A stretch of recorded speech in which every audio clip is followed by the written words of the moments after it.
அனைவருக்கும் வணக்கம். இன்றைக்கான வீடியோவில் நம்ம என்ன பார்க்க போகிறோம்னா, நடிகர் காதல் சுகுமார் இயக்கிய திரைப்படங்களை தான் பார்க்க போகிறோம். ஆனால் அதுக்கு முன்னாடி நீங்கள் ஒன்றும் நம்ம சேனலை சப்ஸ்கிரைப் பண்ணலாம், சப்ஸ்கிரைப் பண்ணிக்கோங்க. அப்போ தான் நான் போடுற வீடியோ ஒன்றுக்கு உங்களுக்கு வரும். வாங்க வீடியோக்குள்ளே போகலாம்.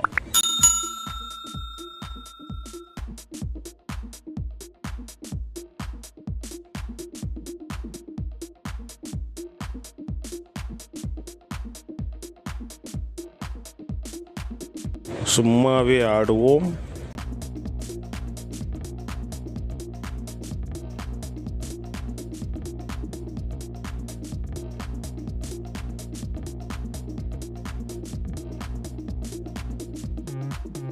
திருட்டு விசிடி, திருக்குறள், காதல் சுகுமார் இயக்கிய திரைப்படங்களை பார்த்தோம். இந்த லிஸ்ட்டில் ஏதாவது படங்கள் மிஸ் ஆகியிருந்தால் மறக்காமல் கமெண்டில் சொல்லுங்கள். அடுத்த ஒரு வீடியோவில் சந்திக்கலாம். பாய்.